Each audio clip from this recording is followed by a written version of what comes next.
Liebe Gigi, herzlich willkommen. Wie gut, dass du da bist. Vielen Dank. Vielen Dank für die schöne Einführung und auch überhaupt für die Einladung. Ich freue mich, dass es mit einer Woche Spätung doch geklappt hat. Ich habe selbst früher in Potsdam an der Uni gearbeitet, deswegen freue ich mich auch virtuell zumindest wieder in Potsdam zu sein. Ich habe versprochen und es wurde gerade angekündigt, dass ich viel über Care sprechen wird. In der Tat werde ich nur wenig über Care sprechen, aber da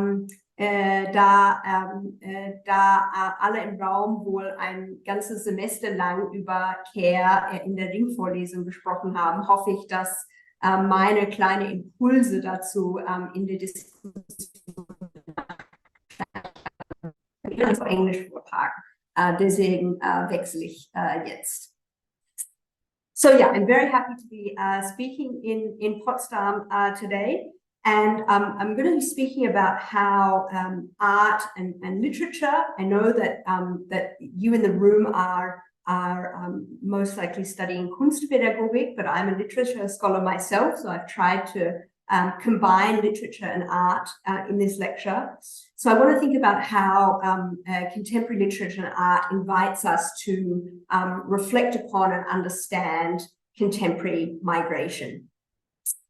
And as Antje, I think, suggested, Potsdam has been a popular location for talking about migration recently. Just over 2 months ago, on the 25th of November, approximately 24 people, some politicians, business people, dentists, and at least one Privatdozent from the Universität Köln also met in Potsdam to talk about migration. And for this group of neo-Nazis and friends, migration, by which they actually mean race, they mean black and brown people who are not necessarily migrants. They don't actually mean migrants, white migrants like myself. For them, migration/race is a problem to be solved as part of their völkische Vision and their fascist program to create what they consider to be a racially pure society. So as we learned from the... Alles klar. Okay, so the claim that migration is a threat or a danger offered here, in this case, by the extreme right, is not actually limited to the political fringes in Europe. I would suggest that it's one of the two key framings of migration that currently circulate. Either refugees and migrants, and particularly refugees. So it's not kind of migrants like myself, as I've suggested, who are actually the subject of discussion. You know, migrants from first world countries who come to Europe with a visa. It's forced and from precarious migrants who are arriving in Europe through irregular migration routes, who are the key subject of debate. And they are generally either framed as a threat or they're framed as victims in some way. And we see this quite commonly in media reports, for example. So just one of many examples we can find. The Donaukurier asks, do we have Feinde oder Opfer an den Stränden Lampedusas? Or in the New York Times, reporting on debates on migration in Europe, the New York Times suggests that migration has set right-wing nationalists and populist politicians against pan-European humanitarians. The binary offered by the New York Times here is an interesting one. It suggests that a humanitarian response or understanding of migration is the only alternative to a xenophobic right-wing demonization of migrants. And indeed, this is a common assumption and a common response. in order to counter the fascist xenophobic far-right discourse on migration, a dehumanizing discourse that is currently making inroads into so-called centrist and even leftist positions in Europe, at the expense, I would suggest, of more fact-based discussions of migration policies. In response to that, numerous activists, politicians, artists, and thinkers have called for more empathy for migrants and have sought to generate understanding the liberal project of empathy for migrants is in fact not as far removed from the xenophobic right-wing discourse of migration as it actually seems. They have more in common, I'll be suggesting, than it initially appears. And I want to suggest as well that this liberal project of empathy for refugees may primarily serve the purpose of constructing an innocent, a morally good, white European subject, rather than actually contributing to or working towards a more globally just society. So if this is true, then when we praise art and literature for its ability to generate empathy for migrants, that means this project of generating empathy via art and literature also comes into question.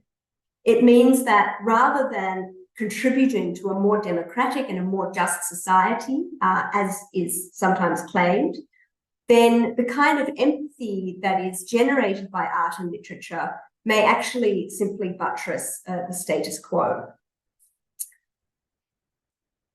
Okay, so what I'm going to do in this talk is, first of all, discuss some of the critiques of humanitarianism from the social sciences. Then I'll be talking about critiques of humanitarianism and the limits of empathy in relation to film, literature, and art. In fact, I think I cut out the film example, so just literature and art. Then I'll discuss some alternative approaches to literature and art and some examples. And finally, I will very briefly comment on how we might reframe migration through post-colonial care. Okay. So the media reports, as I just showed you very briefly, tend to suggest that migrants or refugees are either enemies or victims. And this framing of forced migrants in particular as victims is typical of humanitarian discourse. Humanitarian missions and institutions have been key to assisting displaced people and forced migrants since the founding of the post-World War II world order. And in this context, humanitarianism is commonly defined as the impartial, neutral, and independent provision of relief to victims of conflict and natural disasters. So humanitarianism has no doubt played an important role in conflicts in the world in the last 70-odd years. But in recent years, critiques of humanitarianism and the effects of humanitarian framings have become louder. So, for example, the anthropologist Lisa Malki has long argued that humanitarian practices tend to silence refugees. She writes, "One important effect of the bureaucratized humanitarian interventions that are set in motion by large population displacements is to leach out the histories and the politics of specific refugees' circumstances. Refugees stop being specific persons and become pure victims in general. This is which is difficult for people in the refugee category to be processes of actors rather than victims. The market also suggested that humanitarian interventions are useless or they should be discontinued, In the context that she studies, she works on the long-term consequences of the genocides of Hutu people in Burundi in the 1970s and in 1994 in Rwanda. She suggests that in circumstances like those, there may be no alternative to humanitarian missions as they currently exist. But it's precisely for that reason, it's precisely because of the importance of humanitarianism, she suggests, that it is important to examine the idea of a universal, ahistorical humanity that forms the basis of much of contemporary progressive politics. So this idea of constructing refugees as a universal, ahistorical humanity is important. It's the first problem, we might say, of humanitarianism. Humanitarianism is also dehistoricizing in another way. Humanitarianism only addresses the present moment. It sees and knows only emergency or crisis. This makes it blind to historical context, and it makes it unable to contribute to discussions or plans for the future. So Miriam Tickton writes, talking about any situation as a humanitarian emergency makes it seem as if it is an exception to an otherwise peaceful order. There is no space to understand causes or histories that might have led to or shaped this moment. To even begin to address the problem, we need to apprehend it beyond the purview of emergency, look to its past, its history, and its causes, and think about how we might forge a different future. So in the context of contemporary migration, Tickton suggests that a humanitarian framing doesn't really help us to understand migration at all. Instead, to actually understand the migration that is happening in the contemporary world, we would need to understand things like the interplay of local and regional wars and conflicts with colonial legacies, with the effects of structural adjustment programs, with arms sales, with the profit interests of the lucrative migrant industry itself, whether smugglers or companies invested in surveillance, detention, and prison technologies, and a whole range of other factors. And this humanitarian framing of just dealing with the present so-called crisis doesn't help us to understand any of those historical factors. So this is the second problem with humanitarianism. It doesn't help us to understand or to critically assess the historical context of contemporary migration, nor does it help us to think about how migration might work differently in the future. The third problem with humanitarianism is how it imagines the so-called victims that it seeks to help or to save. Tickton suggests that the perfect humanitarian victim is imagined as innocent. But what does innocence mean? She writes, innocence is about purity, vulnerability, and naivety. It carries the desire to protect and take responsibility for those who, in their want of knowledge, cannot take care of themselves. Innocence establishes a hierarchical relationship. Those who care and those who are cared for. Of course, everyone wants to be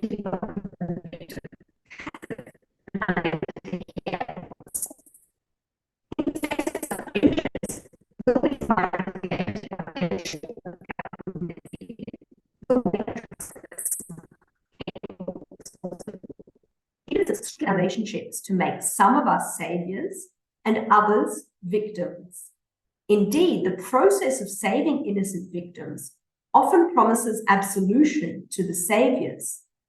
It leaves little room to think that we might also be responsible for these migrants' plight by helping to create the conditions that they are fleeing, from war and poverty to climate change, that we might actually owe them hospitality and welcome. It leaves no room, indeed, to think that we might be equals. Okay, so Titel suggests here that the humanitarian framing as victims entrenches an unequal relationship and disempowers migrants. And of course, in addition, innocence or purity is a high bar, or to put it in different words, it's a test that is easy to fail. Refugees or migrants who prove less than perfectly innocent might then be viewed as no longer deserving assistance. Finally, I want to take up Tichten's suggestion that the process of saving innocent victims often promises absolution to the saviors. This suggests that humanitarianism not only constructs migrants in a certain and a potentially problematic way, but it also constructs Europeans in a particular way. At least it constructs compassionate Europeans who identify as liberal and welcoming subjects in favor of a humanitarian approach to refugees. Tichten suggests humanitarians may also offer Europeans a form of innocence, a form of dehistoricized innocence, the sense that Europe is not entangled in or partly responsible for the global historical and current political and economic relations that generate migration. And this identity that humanitarian offers to us, to Europeans, this sense that we are not involved, that we're not responsible, but rather we are generous and virtuous subjects who are willing to welcome so-called strangers to our so-called shore. That feels good.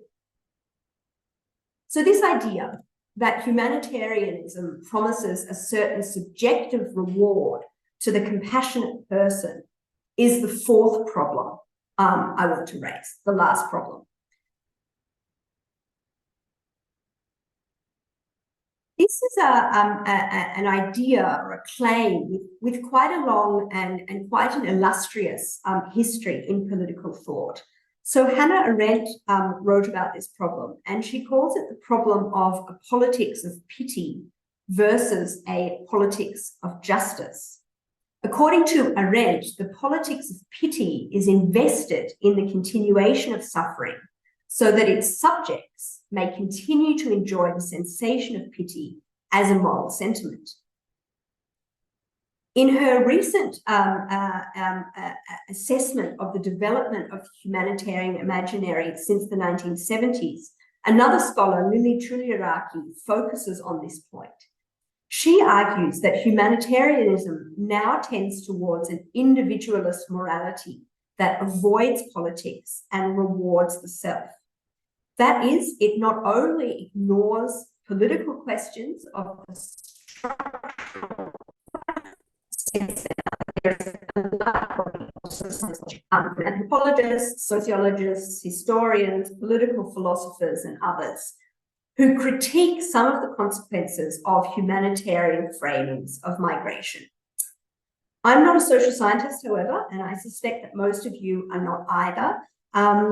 So I'd now like to turn to ask what relevance these debates and insights have for arts and literature and for us as teachers of art and literature. We've so far identified 4 problems with humanitarianism, or 4 critiques of humanitarianism. That it constructs a dehistoricized, universalized refugee subject, that it offers a dehistoricized approach to the present crisis, that the victim framing disempowers migrants, and that the savior framing offers Europeans something like moral virtue, a dehistoricized ethical identity. It's also been called white innocence, and maybe even the pleasure of pity. All of these problems have also been raised by scholars of literature, art, and culture. And I want to present you with two critiques of these tendencies in art and literature. So in their research on representations of the Vietnam War and Vietnamese refugees in the USA, Margaret Nguyen and Catherine Fung note the existence of a certain refugee aesthetic in which the state of being a refugee is represented as a universal condition made recognizable by common signifiers. This frame of reference casts refugees as abject victims and downplays the similarities, the particularities of refugee situations, including nation states' accountability and specific refugee histories and politics. So in the case of the Vietnam War and how the war and how Vietnamese refugees are remembered and represented in the USA, they quote Viet Thanh Nguyen, who writes, Vietnamese American literature will often bring up the failure of American ideals during the war, while simultaneously affirming how America rescued refugees from that war. So this frames the Vietnam War as an exception, not as typical of US imperialism, but as a failure or a betrayal of US American values. And it constructs the US as a generous humanitarian society for supposedly rescuing Vietnamese refugees, rather than framing the US as an aggressor who contributed to actually creating those refugees in the first place.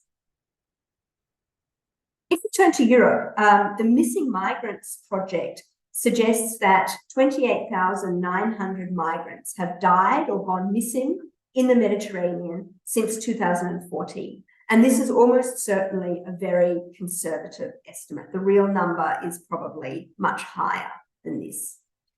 There have been various political, cultural, and artistic responses to these mass deaths.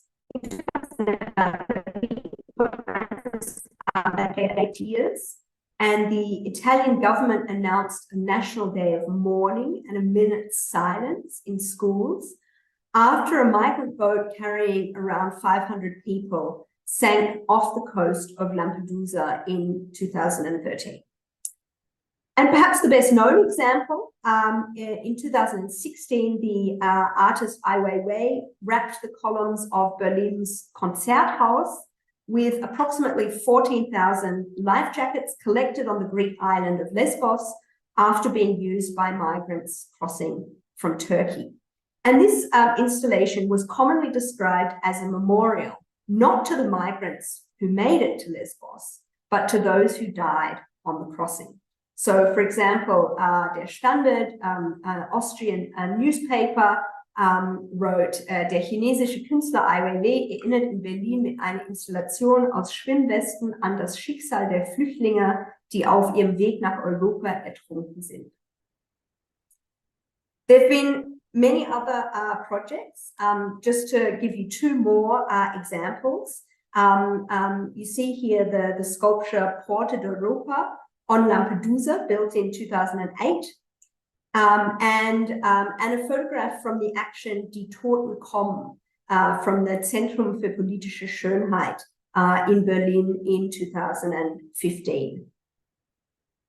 Der Spiegel, or the Spiegel International, described the Porte d'Europa sculpture as a memorial erected on a Mediterranean island between Italy and Africa in memory of thousands of illegal immigrants who perished trying to reach European shores to make a better life, mostly the victims of unscrupulous human traffickers who pocket hundreds of euros to take them on rickety boats unfit for the journey. This too is, of course, an interesting framing in that it suggests that the guilty party in the case of migrant deaths is not the refusal of European states to provide safe passage or adequate search and rescue services, but the smugglers who transport the migrants. Okay, so these kinds of projects of public grief or public mourning, are intended as a means to humanize migrants by suggesting that migrant lives are worth mourning, that they are not worthless, that they should not be forgotten, that their deaths matter. These projects are often compared to and connected to Judith Butler's work on grief and mourning. So she writes, grief for unknown others, for strangers, is here understood as offering a radical challenge to the xenophobia and white nationalism that underwrite the necropolitical logic of the European border regime. However, Danowitz suggests, it actually relies on a similar logic. She writes, public mourning, liberal hospitality, and calls for multiculturalism ultimately function as continuations of, rather than breaks with, the key promises of the populist, far-right, anti-immigrant, xenophobic, and racist political parties they supposedly seek to challenge. In seeking to extend grief and care to the dead stranger, these interventions not only transform the migrant into a predetermined, universalized figure in need of Europe's help and hospitality, they also reproduce a narrative of European goodness and benevolence. In other words, by erasing Europe's colonial past and its neo-colonial present, and with that, the responsibility that Europe bears for the bodies on its shores, the migrant's status as a stranger is secured. This enables the European subject to reconstitute itself as ethical and good, innocent of its imperialist histories and pleasant complicities. So in Danowitz's critique here, we see many of the same points that were raised by the social science critiques of humanitarianism. We see a critique of the dehistoricized, universalized refugee subject, the denial of European history and therefore of possible European responsibility for migration today, and the way this framing offers a comforting, pleasurable, morally good subject position to Europeans. So Danowitz suggests that these liberal humanitarian interventions are actually surprisingly similar to xenophobic far-right discourses on migration because they erase or deny history and because they construct migrants as strangers. So whether you look at discourses of the liberal humanitarian discourse of migration or the right-wing discourse of migration, in both, migrants are constructed as strangers who suddenly, and it seems unexpectedly, arrive on Europe's shores. So what does all of this have to say about care? As Titel suggested, humanitarianism is indeed a form of care, but it is arguably a very limited and potentially problematic one.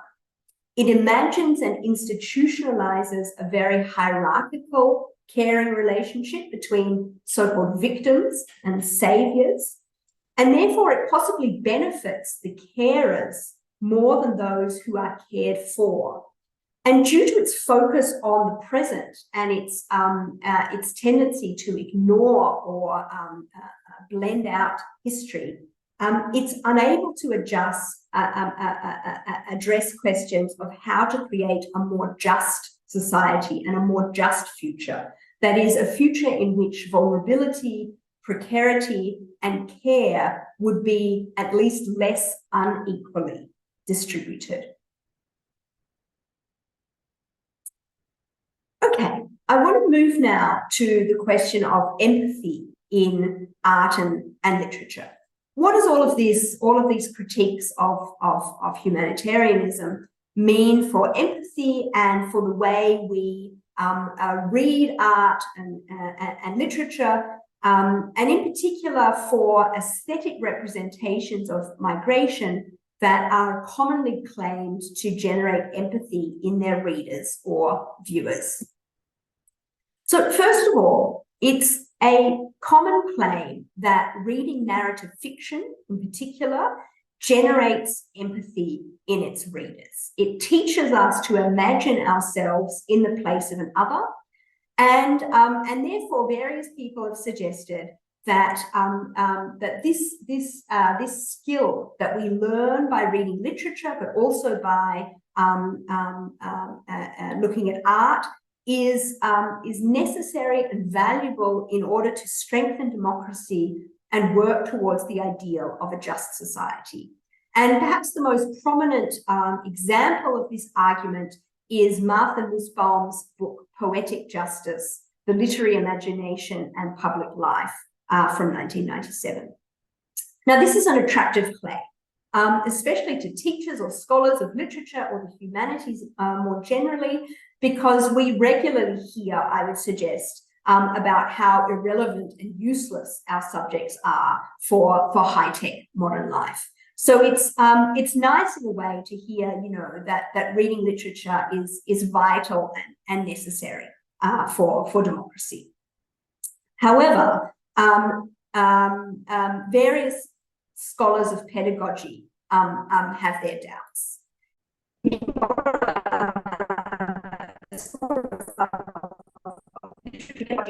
That through modes of easy identification and flattened historical sensibility, the passive empathy represented by Nussbaum's faith in poetic justice may simply translate to reading practices that do not radically challenge the reader's worldview. In more polemical terms, in a widely read recent essay, the Zambian novelist Namwali Serpell calls what she calls the empathy model of art a gateway drug to white saviorism. She writes, "It can bleed too easily into the relishing of suffering by those who are safe from it. It's an emotional palliative that distracts us from real inequities on the page and on screen, to say nothing of our actual lives." So to return to our question, can reading about or viewing artistic representations of migration have any political effect? I would say two things. First of all, I would suggest that the connection between art or literature and politics is rarely that simple. But the answer, I think, is not no. The answer I would give is, it depends. It depends, I suggest, on the texts that we read, on how they represent migrants, migration and society, the identification, the positions for identification that they offer to readers. And it depends as well on the questions we ask of the texts we read. So what would a different approach to migration look like? Now, Danawid and others suggest that what is needed above all is a historical understanding of migration. But what does this mean in relation to aesthetic representations? Now, of course, a novel about migrants can provide more or less background and historical context, but a literary text is not a Wikipedia page, right? It does not function primarily to inform the reader of facts. Instead, it might use other means to suggest that a dehistoricized approach is inadequate. I think there's another way of approaching this question, however, not simply through the question of, you know, how historical is the account given in an aesthetic representation. Another way of thinking about this question is to think about how certain texts or artworks, and we as teachers, might discourage the form of passive empathy, or what Bertolt Brecht called crude empathy, that reassures the reader or viewer that in feeling sorry for migrants, they have already fulfilled their moral responsibilities. If that kind of subject position of the compassionate spectator to the suffering of others is not available with the comforts and the pleasures that it offers, then other understandings of migration. So, for example, not end with the refugee arriving in a place of safety, usually in the global north, already deviate from the most common narrative arc of such stories, what I would call the rescue narrative.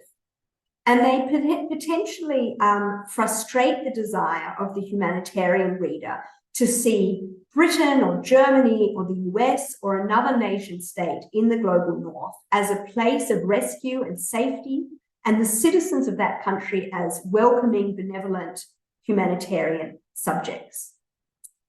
In many cases, however, writers employ an array of literary techniques, techniques such as metafiction, intertextual references, irrealist representations, narrative unreliability, and more, in order to disrupt, in order to question assumptions about migration and disrupt easy identifications with and sympathy for migrants. They refuse realist representation in particular. What this means, I suggest, if we are teachers of literature, is that we need to pay close attention to the aesthetic and formal properties of literary texts. That means we need to read refugee narratives as literary texts, as complex aesthetic objects, and not as a form of ethnographic data or as a sort of so-called objective journalistic account. A couple of examples that I want to suggest to you that you might consider reading, and the first three are short stories, so they're short and relatively easy to read. The first is called Heading Somewhere by Jamila Ibrahim. It's set during the Syrian civil war, and it's narrated alternatively by Sarah, a young Ethiopian woman working in Damascus, and her ex-boyfriend Omar, living in Canada. And this is a story that kind of questions the use of humanitarian institutions, all of the NGOs and things like that Omar hopes might help Sarah prove to be completely useless. And she is instead forced to help herself by paying for a people smuggler. This text, however, it frustrates the rescue narrative. It takes place over a short period of time. And when the story ends, Sarah is, as the title suggests, heading somewhere. She's still on her way. We don't know whether she will reach a place of safety, whether the smuggler that she's paid, is going to help her really or not. It leaves us, as it were, in suspense. Only to refuse it and to kind of demand that readers self-reflect about their own expectations, both in terms of truth and in terms of the pleasure of pity that they get from reading about refugees. Finally, An Honest Exit by Dino Mengistu, also published online, employs metafiction to critique dehistoricized understandings of migration and so-called stranger fetishism. So those are three short stories that I would encourage you to have a look at. And if you're interested in more reading, I suggest that you have a look at the novel God 99 by Hassan Blasim, an Iraqi writer living in Finland who writes in Arabic. Blasim called his style nightmare realism, and the novel comments ironically on the commodification of refugee suffering and humanitarian suffering. Okay, I know that we don't have very much more time, so I'm going to quickly talk about a couple more examples and then finish. Mengistu is also the author of a couple of novels. One of them, All Our Names, is particularly interesting. Glenda Carpio suggests that Mengistu does not focus on the Ethiopian refugees Isaac's acculturation in America. Instead, in alternating chapters, we follow Helen, a white Midwestern social worker assigned to his case, and we see how she perceives him, what she projects onto him, and what she reveals about herself in the process. Helen becomes a negative model for relationality vis-a-vis the migrant.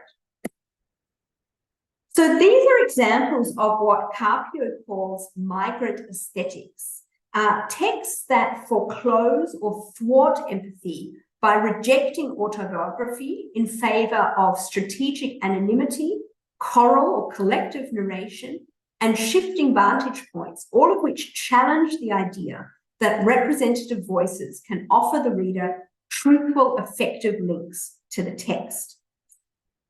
Namwali Sopel similarly draws on Hannah Arendt's thinking to call for a model of art as representative thinking. Rather than inviting empathy or pity, she suggests that such representations use metafictional techniques, thereby reminding us of the work of constructing the story while preventing us, and this is key, from experiencing emotional empathy while reading it. And she suggests that this is comparable to Brecht's Verfremdungseffekt. I'm not going to talk about this now because it's a very complex artwork that I can't do justice to in 1 minute. So instead, I would encourage you to read Jana Howland's analysis of Isaac Julian's installation. The second example is called Friday Table by the art collective Foundland. I'll show you a couple of pictures of it first. So we see here a white table in the middle of a room covered with a white tablecloth, and it seems to be set with plates for a large dinner, but in fact most of the plates are represented by dotted circles on the table rather than real porcelain plates. There are names printed in the middle of the plates, and then smaller text gives us information, names, date of birth, and other information. You can see in these photographs the plates and names, and also a series of places with various kinds of lines connecting the plates to the places. And these represent various lines of migration. So what Howland suggests about this artwork is that it does not so much allow the spectator to meet or come closer to the cultural migratory other, or to inhabit the space between self and other. Friday Table rather arranges for the viewer to encounter the absence of the other, the not being there of the refugees. The visitor of Friday Table can physically move into the places where family members used to sit down in the past. This does not imply that the spectator is enabled to fully empathize with those who fled. Rather, the difference between self and other can be felt through this negative representation of refugees. Finally, she suggests it's important that the visitor of the installation cannot sit down. The installation allows its audience to occupy empty spaces at the dinner table, yet it hinders a too close imitation of a family dinner. This way, the installation keeps the spectator from indulging in over-identification with family members. Okay, so I'll try in 1 minute to think about what all of this might have to say about care. So it complicates ideas of near and far, or close and distant relations. It acknowledges multiple histories and knowledges, and it decenters the position from which care can be discussed. So what does this mean? A historically informed understanding of migration might imagine the necessity for care not only between citizens and refugees who arrive in Europe, but also imagine care in broader terms, less individualized and more politicized. Care might be understood in terms of demanding safe passage to Europe for refugees. Care might be understood in terms of political engagement that would enable the right to stay, i.e. generating political, economic, and social circumstances that enable people to stay and lead a good life in their home countries if they choose, or at least to not contributing to the worsening of those conditions. We might think about care as generating a society in Europe, which is a safe place for migrants and migranticized people here. So care as anti-racism in Europe. We might become attuned to the multiple forms that care can take. In Europe, in fact, it is mostly migrants who care for Europeans, whether migrant au pairs who care for children, or the very large numbers of care workers who care for the elderly in Europe. So it's not so much Europe who cares for migrants, but in fact, migrants who care for Europeans.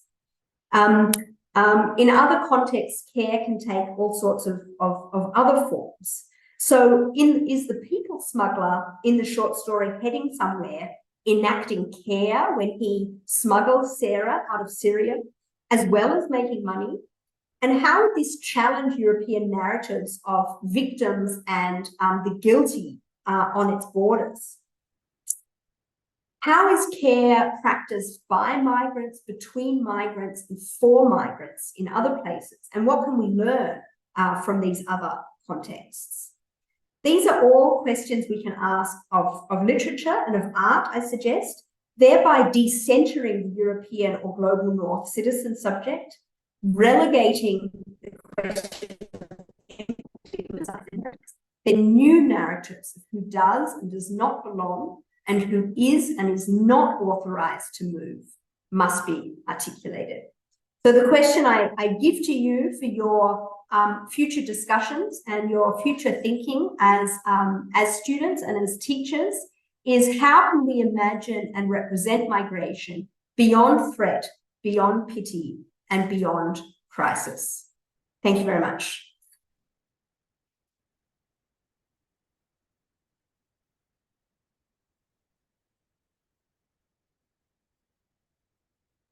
Vielen, vielen Dank für deinen sehr, sehr guten Beitrag, den ich einmal sozusagen aus der Perspektive der Ringvorlesung nochmal so einen richtig guten Punkt an unserem Ende jetzt sehe, weil hier sozusagen, ja, also das ist Intersektionalität, Diskriminierungsformen und vor allem diese krasse existenzielle Situation für Geflüchtete und die Objektivierung, das nicht anerkennen, das auf Präsenz festschreiben, das Absprechen von einer Geschichte, die sich ja auch sozusagen in der postkolonialen Vergangenheit festschreibt. Und sozusagen dieses paternalistisch eher bürgerliche Umgehensweise als Opfer oder als Hilfebedürftige. Und wenn man dann sozusagen große Gesten, wie groß sind schon die Gesten im Real? Also eher gar nicht so groß, wenn ich an Festung Europa und Frontex und Co. und überhaupt denke. Und auch vielen, also auch sozusagen ich springe jetzt, ne? Also diese vielen Bezüge zu wichtigen Autoren, die hier auch sozusagen allen die Möglichkeit geben, weiterzudenken und eben auch sozusagen deine Frage zum Schluss, also wie lässt sich hier sozusagen soziale, solidarische Beziehungsweisen nach der Krise denken. Das ist ja utopisches Potenzial wird angerufen. Aber das ist so das, was ich ganz kurz mitnehme und wofür ich sehr dankbar bin. Ich habe mich jetzt hier ganz doll an die Spitze gestellt mit meinem Sprechen. Das will ich mal ganz schnell zurücknehmen und eher den Ball in die Runde werfen